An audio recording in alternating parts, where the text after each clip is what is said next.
골로새서 2장 1절에서 7절 말씀입니다.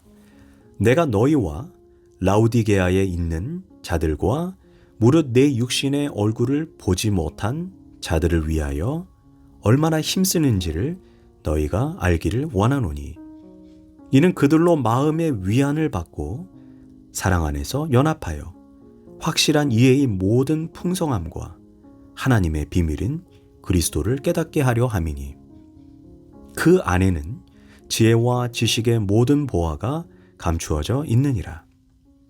내가 이것을 말함은 아무도 교묘한 말로 너희를 속이지 못하게 하려 함이니, 이는 내가 육신으로는 떠나 있으나 심령으로는 너희와 함께 있어 너희가 질서 있게 행함과 그리스도를 믿는 너희의 믿음이 굳건한 것을 기쁘게 봄이라. 그러므로 너희가 그리스도 예수를 주로 받았으니 그 안에서 행하되 그 안에 뿌리를 박으며 세움을 받아 교훈을 받은 대로 믿음에 굳게 서서 감사함을 넘치게 하라. 아멘. 할렐루야. 오늘도 좋은 날입니다. 골로새서 2장 1절에서 7절 말씀 묵상입니다. 오늘은 우리의 지혜 되신 그리스도라는 제목으로 말씀을 나누도록 하겠습니다. 바울은 1절에서 골로새 교회 형제들을 향해 내 육신의 얼굴을 보지 못한 자들을 위하여 얼마나 힘쓰는지 너희가 알기를 원한다라고 시작합니다. 어쩌면 바울이 직접 세운 다른 교회에 비해 바울의 입장에서는 덜 소중할 수 있습니다. 사실 내가 직접 시간과 정성과 땀을 다해 세운 교회는 관심이 많고, 반대로 내가 직접 세운 교회가 아닐 경우 무관심하거나 애착이 덜 갈 수 있는 것이 인간적으로 인지상정일 것입니다. 그러나 지금 바울의 마음은 그렇지 않습니다.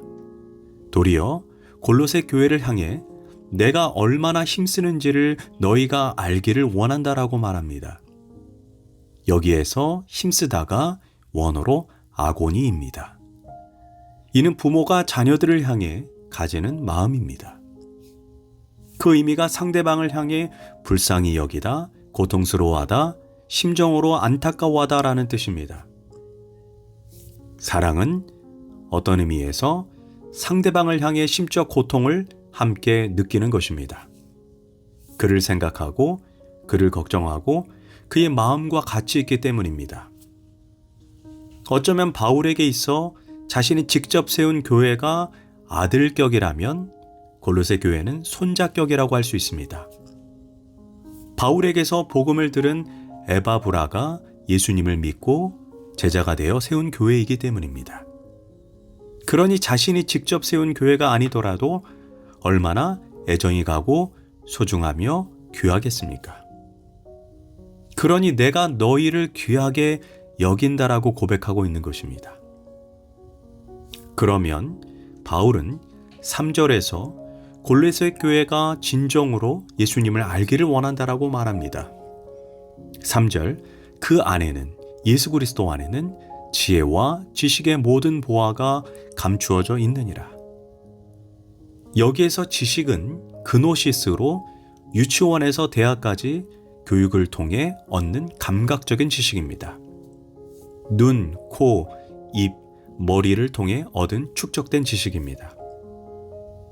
이에 비해 지혜는 지식보다 좀 더 넓은 개념으로 그 지식을 바르게 적절하게 적용해서 활용할 수 있는 능력, 판단력, 분별력이라고 할 수 있습니다. 바울이 이 두 단어를 언급한 데는 이유가 있습니다. 당시 골로새 교회의 정황에 비추어 볼 때 그 교회는 지식이 있는 사람뿐 아니라 지혜가 있는 사람을 필요로 했습니다. 바울 사도 당시에 골로새 교회를 위협하던 이단 사조가 있었습니다. 이들 영지주의자들은 말 그대로 영적 지식이 신앙생활의 전부인 양 지식만 강조했습니다. 그러나 이 시대, 오늘날의 교회에 필요한 사람은 지식뿐 아니라 지혜를 갖춘 사람입니다. 물론 바울이 지식의 중요성을 부정하고 있는 것은 아닙니다. 다만 자칫 간과하기 쉬운 지혜의 중요성을 지식과 더불어 강조하고 있는 것입니다. 그렇다면 이 시대에 우리가 참으로 구해야 할 참된 지혜, 참된 지식은 어떤 것일까요? 그것은 곧 그리스도 예수를 아는 지혜요, 지식입니다. 본문 말씀을 통해 그리스도를 아는 지혜가 어떤 것인지 우리는 세 가지를 살펴보도록 하겠습니다. 첫째, 그리스도는 사랑을 통해서만 알 수 있습니다. 바울은 2절에서 그리스도를 가리켜 하나님의 비밀이라고 말했습니다. 이 비밀은 그리스도를 깨닫는 것이 가장 위대한 지혜임을 말해주고 있습니다. 그러나 그리스도를 깨닫기 위해 바울이 가장 먼저 강조하는 것이 2절에서 사랑 안에서 연합하는 일이라고 말합니다. 왜 사랑이 중요합니까? 복음이 사랑의 메시지이기 때문입니다. 사랑이 무엇인지 모르고는 복음의 주인이신 그리스도를 깨달아 알 수가 없습니다. 전도가 무엇입니까? 하나님의 사랑을 전하는 행위입니다. 그런데 만약 하나님의 사랑을 전하는 사람이 전도 대상자인 상대방을 사랑할 마음의 자세가 되어 있지 않다면 그 메시지가 얼마나 영향력 있게 전달될 수 있겠습니까? 복음의 메시지는 사랑의 메시지입니다. 그러기에 사랑의 관계가 형성되지 않고는 이 메시지가 제대로 이해될 수가 없습니다. 우리가 복음을 전할 때 가장 많이 사용하는 구절이 요한복음 3장 16절입니다. 하나님이 세상을 이처럼 사랑하사 독생자를 주셨으니 이는 저를 믿는 자마다 멸망치 않고 영생을 얻게 하려 하심이라. 이 사랑의 복음을 전하면서 상대방에게 사랑을 베풀지 않으면 어떻게 복음이 전달될 수 있겠습니까? 지식만으로는 안 된다라는 것입니다. 때론 사랑이 바탕에 깔려있지 않은 지식은 매우 부정적인 힘을 분출하기도 합니다. 어떤 교도관이 스스로 이렇게 생각했습니다. 사람이 죄를 짓는 이유가 다 제대로 배우지 못한 탓이다라고 생각했습니다. 어느 날 한 젊은이가 새로이 수감되었습니다. 그는 정말 글도 쓸 줄 모르고 읽을 줄도 모르는 문맹인이었습니다. 교도관은 아는 것이 힘이고 배워야 산다는 신념에 젊은이를 설득해서 짬짬이 그를 가르쳐 주었습니다. 세월이 흘러 젊은이가 출감하게 됩니다. 그러나 얼마 지나지 않아 그가 다시 교도소에 들어왔습니다. 이번에는 죄명이 무엇이냐 했더니 문서 위조죄였습니다. 사랑을 배우지 못한 채 쌓인 지식은 때때로 파괴적인 힘을 발산합니다. 예수 그리스도는 우리에게 하나님을 사랑하고 내 이웃을 내 몸처럼 사랑하라고 가르칩니다. 그리스도에 대한 지식은 우리로 하여금 하나님과 사람을 사랑하게 만드는 지혜가 되어야 합니다. 둘째, 그리스도는 믿음을 통해 알 수가 있습니다. 5절입니다. 그리스도를 믿는 너희의 믿음이 굳건한 것을 기쁘게 봄이라. 우리가 추구하는 지혜나 지식이 우리의 믿음을 세워주고 이웃의 믿음을 세워줄 수 있다면 그 지혜와 지식은 그리스도를 통해 온 것입니다. 그 당시 영지주의라는 이단은 우리가 놀라운 영적 지식을 얻기 위해 어떤 영적 단계를 설정해 놓고 그 단계별 의식을 신비한 의식을 통해 구원에 도달할 수 있다고 가르쳤습니다. 그야말로 실체가 없는 영적 지식입니다. 참된 신앙은 언제나 단순한 것이지만 이단은 단순한 신앙을 복잡하게 만듭니다. 복음이 이해하기 어려운 것이라면 어떻게 복된 소식이 될 수 있습니까? 글자를 전혀 모르는 문맹인도 할아버지도 어린아이도 이해할 수 있는 단순한 메시지가 복음입니다. 그렇다고 기독교가 반지성을 추구한다는 의미는 아닙니다.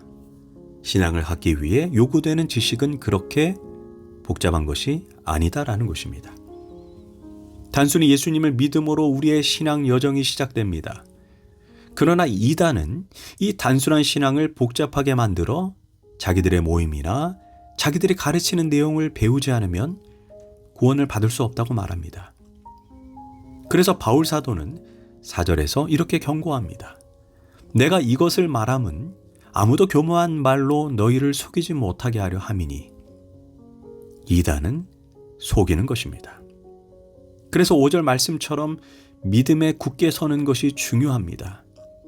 참된 지혜와 지식은 나의 믿음과 이웃의 믿음을 세워주며 견고하게 합니다. 이단들은 놀라운 영적 지식을 소유한 것처럼 사람을 현혹하지만 그 안에 들어가 보면 가정생활을 흔들고 직장생활을 흔듭니다. 그러나 참된 믿음은 가정을 세우고 직장을 세우고 내가 속한 공동체를 세워줍니다. 마지막으로 그리스도는 감사하는 삶을 통해 알 수가 있습니다. 7절 그 안에 뿌리를 박으며 믿음에 굳게 서서 감사함을 넘치게 하라. 즉 예수님 안에 뿌리를 내린 사람의 열매가 감사라는 열매입니다. 내 삶에 예수님이 통치하고 계신지 객관적인 지표가 감사하는 삶입니다. 환경이 어떠하든지 간에 주님의 은혜를 고백할 수 있는 사람은 예수 그리스도를 그 안에 가진 사람, 소유한 사람입니다. 감사와 성령 충만은 정비례합니다. 매사에 감사하는 사람이 성령 충만한 사람이고 성령 충만한 사람이 맺는 열매가 감사입니다. 우리가 마귀를 이기는 삶도 감사밖에 없습니다. 감사하는 자는 절대로 사탄이 유혹하지 못합니다. 모든 시험을 이기는 것이 바로 감사입니다. 우리가 불평할 때, 원망할 때 사단이 역사합니다. 윌리엄 캐리가 무려 8년 동안 인도말로 성경을 번역했습니다. 안타깝게 원고를 넘기기 바로 전날 그만 집안에 기른 개가 촛불을 쓰러뜨려 8년 동안 수고한 원고가 홀랑 다 태워져 버렸습니다. 기가 막힌 일이 발생한 것입니다. 그런데 윌리엄 캐리는 도리어 강아지를 붙들고 하나님 앞에 감사 기도를 드렸습니다. 하나님, 제가 번역한 원고가 부족하여 하나님 마음에 합당치 않으므로 다시 번역하라고 태워버리신 줄 알겠습니다. 그리고 그는 기쁘게 다시 번역을 했습니다. 이것이 예수님을 만난 사람의 삶입니다. 살든지 죽든지 건강하든지 병들었든지 감사함을 넘치게 하는 삶, 이것이 신앙의 극치입니다. 기도하겠습니다. 하나님, 우리가 예수님을 사랑으로, 믿음으로, 감사함으로 전하는 자가 되게 하소서. 오늘 내 삶에 잃어버린 사랑이 있습니까? 믿음이 있습니까? 그리고 감사가 있습니까? 곰곰이 생각하는 하루가 되게 하소서. 예수님의 이름으로 기도합니다. 아멘.